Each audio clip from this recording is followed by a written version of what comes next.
ಯಾವುದೇ ಕಾರಣಕ್ಕೂ ಯಾರೋ ಒಬ್ಬ ನಾಯಕರು ಕೊಡುವಂತಹ ಹೇಳಿಕೆಗಳಿಗೆ ಟಿಕೆಟ್ಗಳು ಅದನ್ನು ಕನ್ಫರ್ಮ್ ಮಾಡೋದಿಲ್ಲ.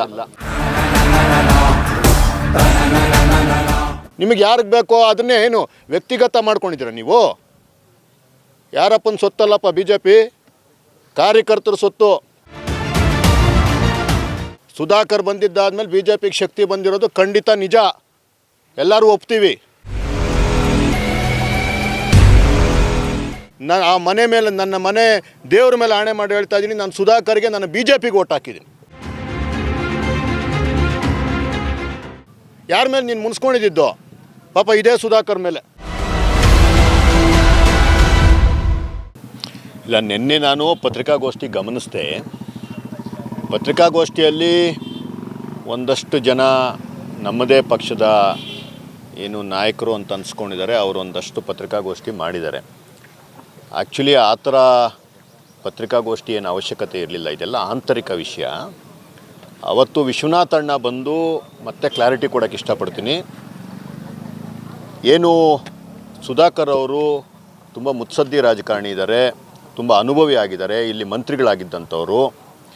ಅವರಿಗೆ ವಿಶ್ವನಾಯಕ, ವಿಶ್ವಗುರು ನಮ್ಮ ನರೇಂದ್ರ ಮೋದಿ ಅವರ ಜೊತೆ ಕೂತ್ಕೊಂಡು ಕೆಲಸ ಮಾಡುವಂತಹ ಅವಕಾಶ ಸಿಕ್ಕಿದೆ. ಮುಂದಿನ ದಿನಗಳಲ್ಲಿ ಅವರು ಮಂತ್ರಿ ಸಹ ಆಗಲಿ. ಅದೇ ರೀತಿ ಅವರ ಮಾರ್ಗದರ್ಶನದಲ್ಲಿ ಇಲ್ಲಿ ಸಂದೀಪ್ ಅಂತ ಯುವಕರು, ಸಂದೀಪೇ ಅಲ್ಲ, ಮತ್ತೆ ಹೇಳ್ತಾ ಇದ್ದೀನಿ, ಸಂದೀಪ್ ಮಾತ್ರ ಅಂತ ಅವ್ರು ಹೇಳಿಲ್ಲ, ಸಂದೀಪ್ ಅಂತ ಯುವಕರು ವಿಧಾನಸಭೆಗೆ ಬರಬೇಕು. ಅದಕ್ಕೆ ಸುಧಾಕರ್ ಅವರು, ನರೇಂದ್ರ ಮೋದಿಯವರು, ವಿಜೇಂದ್ರ ಅಣ್ಣನವರು, ವಿಶ್ವಣ್ಣವರು ಎಲ್ಲರ ಮಾರ್ಗದರ್ಶನ ಇರಬೇಕು ಅನ್ನೋ ಮಾತನ್ನು ಅವ್ರು ಹೇಳಿದ್ರು. ಅದನ್ನು ಕೆಲವರು ತಪ್ಪಾಗಿ ತಿಳ್ಕೊಂಡು ಸಿಕ್ಕಾಪಟ್ಟೆ ಆತಂಕಕ್ಕೆ ಒಳಗಾಗಿ ತುಂಬ ಗಾಬರಿ ಆಗಿದ್ದಾರೆ ಕೆಲವರೆಲ್ಲ. ಯಾವುದೇ ಕಾರಣಕ್ಕೂ ಯಾರೋ ಒಬ್ಬ ನಾಯಕರು ಕೊಡೋಂತಹ ಹೇಳಿಕೆಗಳಿಗೆ ಟಿಕೆಟ್ಗಳು ಅದನ್ನು ಕನ್ಫರ್ಮ್ ಮಾಡೋದಿಲ್ಲ. ನೀವೆಲ್ಲ ನಮಗಿಂತ ಹೆಚ್ಚಾಗಿ ರಾಜಕೀಯ ನೋಡ್ಕೊಂಡು ಬಂದಿದ್ದೀರಾ. ಈಗ ಗಜೇಂದ್ರ ಅವರೇ ಅಲ್ಲಿ ಕೂತ್ಕೊಂಡು ಅಧ್ಯಕ್ಷರಾಗಿ, ನಗರಸಭಾ ಅಧ್ಯಕ್ಷರಾಗಿ ಆಗಬೇಕಾದ್ರೆ ಏನೆಲ್ಲ ಸರ್ಕಸ್ ಮಾಡಿದ್ರು ಅಂತ ಅವ್ರಿಗೆ ಗೊತ್ತಿದೆ. ಆ ರೀತಿ ಬೇರೆ ಬೇರೆ ಪ್ರೋಸೆಸ್ ಇರುತ್ತೆ. ಅದೆಲ್ಲ ಆದಮೇಲೆ ಯಾರಿಗೋ ಒಬ್ರಿಗೆ ಟಿಕೆಟ್ ಸಿಗುತ್ತೆ. ಟಿಕೆಟ್ ಸಿಕ್ಕಿದ ಮೇಲೆ ನಿಷ್ಠೆಯಾಗಿ ಅವರಿಗೆ ಕೆಲಸ ಮಾಡೋ ಅಂಥ ಕೆಲಸ ನಾವೆಲ್ಲರೂ ಮಾಡಬೇಕಾಗ್ತದೆ. ನಮ್ಮ ಯುವಕರು, ನಮ್ಮ ಬೇರೆ ಬೇರೆ ಯಾರಾದರೂ ಇದ್ದಾರೆ ಚಿಕ್ಕಬಳ್ಳಾಪುರದಲ್ಲಿ ಅಂದರೆ ಸಂದೀಪ್ ರೆಡ್ಡಿ ಅವ್ರು ಮಾತ್ರ ಇಲ್ಲ.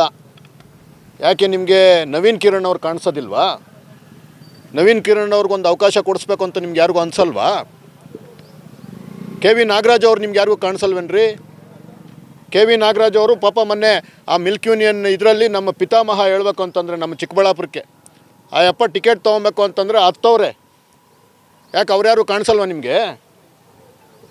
ಯಾಕೆ ಮುರಳಕುಂಟೆ ಕೃಷ್ಣಮೂರ್ತಿ 24 ಗಂಟೆ ಪಾಪ ನಿಮ್ಮ ಜೊತೆನೇ ಇರ್ತಾರಲ್ಲ, ನಿಮ್ಮ ಜೊತೆ ಕೆಲಸ ಮಾಡ್ತಿರ್ತಾರಲ್ಲ. ನಾನು ಅವತ್ತು ಜಿಲ್ಲಾಧ್ಯಕ್ಷ ಆದಾಗ ಪಾಪ ಯಾರೋ ಹೇಳಿದ್ರು ಅಂತೇಳಿ ಬಂದು ರಾಜ್ಯದ ಅಧ್ಯಕ್ಷರಿಗೆ ಬಿ ಜೆ ಪಿಗೆ ಧಿಕ್ಕಾರ ಕೂಗಿದ್ರಲ್ಲ ಮುರಳಕುಂಟೆ ಕೃಷ್ಣಮೂರ್ತಿ. ನಿಮಗೋಸ್ಕರ ಅವ್ರ ಭವಿಷ್ಯನ ಹಾಳು ಮಾಡ್ಕೊಂಡಿದ್ದಾರಲ್ರಿ ಬಿ ಜೆ ಪಿನಲ್ಲಿ. ಅವ್ರಿಗೆ ತೋರಿಸ್ರಿ, ಪಾಪ ಅವ್ರಿಗೆ ಕೊಡಿಸ್ರಿ ಟಿಕೆಟು. ನಿಮಗೆ ಯಾರಿಗೆ ಬೇಕೋ ಅದನ್ನೇ ಏನು ವ್ಯಕ್ತಿಗತ ಮಾಡ್ಕೊಂಡಿದ್ದೀರ ನೀವು? ಯಾರಪ್ಪನ ಸೊತ್ತಲ್ಲಪ್ಪ ಬಿ ಜೆ ಪಿ, ಕಾರ್ಯಕರ್ತರ ಸೊತ್ತು. ಯಾವನೋ ಹೇಳ್ತಾ ಇದ್ದ ಯಾರೋ ಬಂದಿದ್ದಾದ್ಮೇಲೆ ಬಿ ಜೆ ಪಿ ಅಂತ. ಸುಧಾಕರ್ ಬಂದಿದ್ದಾದ್ಮೇಲೆ ಬಿ ಜೆ ಪಿಗೆ ಶಕ್ತಿ ಬಂದಿರೋದು ಖಂಡಿತ ನಿಜ, ಎಲ್ಲರೂ ಒಪ್ತೀವಿ. ಸುಧಾಕರ್ ಒಂದು ಶಕ್ತಿ. ಸುಧಾಕರ್ ನಿಜವಾಗ್ಲೂ ಒಬ್ಬರು ಲೀಡ್ರು, ಒಬ್ಬ ವಿಷನರಿ ಲೀಡ್ರು. ಅವ್ರ ಜೊತೆ ನಾವು ಹೆಗಲು ಕೊಟ್ಟು ಭುಜಕ್ಕೆ ಭುಜ ಕೊಟ್ಟು ಕೆಲಸ ಮಾಡಿದ್ದೀವಿ. ಯಾರೋ ಏನೋ ಹೇಳ್ಬಿಟ್ರೆ ಅಲ್ಲ. ಮೊನ್ನೆ MP ಎಲೆಕ್ಷನಲ್ಲಿ ಎಷ್ಟು ನಾವು ಕೆಲಸ ಮಾಡಿದ್ದೀವಿ. ಇವತ್ತು ಹೇಳ್ತೀರಾ ನೀವು MLA ಎಲೆಕ್ಷನಲ್ಲಿ ನೀವು ವಿರುದ್ಧ ಮಾಡಿದ್ದೀರಾ ಅಂತ. ಈ ಪ್ರೋಗ್ರಾಮ್ ಆದಮೇಲೆ ನನ್ನ ಮನೆ ದೇವರು ಸೀತಬೈರೇಶ್ವರನ ಪ್ರತಿಷ್ಠಾಪನೆ ಇದೆ ನಮ್ಮ ಪೆರೇಸಂದ್ರ ಭಾಗದಲ್ಲಿ, ಜೀಗಾನಹಳ್ಳಿ ಅನ್ನೋ ಒಂದು ಊರಲ್ಲಿ. ಅಲ್ಲಿಗೆ ಹೋಗ್ತಾ ಇದ್ದೀನಿ. ಆ ದೇವಸ್ಥಾನಕ್ಕೆ ನನ್ನ ಮನೆ ದೇವರ ಮೇಲೆ ಆಣೆ ಮಾಡಿ ಹೇಳ್ತಾ ಇದ್ದೀನಿ, ನನ್ನ ಮತ ಕೂಡ ಪ್ರದೀಪ್ ಈಶ್ವರ್ ವಿರುದ್ಧ ನಿಂತಾಗ ಸುಧಾಕರ್ ಅವರು ಆ ಮನೆ ಮೇಲೆ, ನನ್ನ ಮನೆ ದೇವ್ರ ಮೇಲೆ ಆಣೆ ಮಾಡಿ ಹೇಳ್ತಾ ಇದ್ದೀನಿ, ನಾನು ಸುಧಾಕರ್ಗೆ ನಾನು ಬಿ ಜೆ ಪಿಗೆ ಓಟ್ ಹಾಕಿದ್ದೀನಿ. ಅಂತಹ ಬದ್ಧತೆ ಇರೋವಂಥವ್ರು ನಾವೆಲ್ಲ. ಏನಾದರೂ ಹೆಚ್ಚು ಕಡಿಮೆ ಆಗಿದ ತಕ್ಷಣ ನಾನು ಕಾಂಗ್ರೆಸ್ಗೆ ಓಡೋಗ್ತೀನಿ ಅಂತ ಬಂದಿದ್ದಲ್ಲಪ್ಪ. ಎಷ್ಟು ಸಲ ನಿನಗೆ ನಾನು ಸಮಾಧಾನ ಮಾಡಿದ್ದೀನಿ. ಕಾಂಗ್ರೆಸ್ಗೆ ಹೊಟ್ಟೋಗೋಣ ಅಂತ ಹೇಳಿದ್ದು ಯಾರು? ಗಜೇಂದ್ರ. ಬೇಡಪ್ಪ ನಿನಗೆ ಭವಿಷ್ಯ ಇದೆ ಅಂತ ಹೇಳಿದ್ದು ಯಾರು ಅವತ್ತು? ಯಾರ ಮೇಲೆ ನೀನು ಮುನ್ಸ್ಕೊಂಡಿದ್ದು?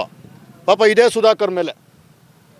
ಸುಧಾಕರ್ ಅವ್ರ ವಿರುದ್ಧ ನಾವು ಯಾವತ್ತೂ ಷಡ್ಯಂತ್ರ ಮಾಡಿಲ್ಲ, ಸುಧಾಕರ್ ವಿರುದ್ಧ ನಾವು ಯಾವತ್ತೂ ಕೆಲಸ ಮಾಡಿಲ್ಲ.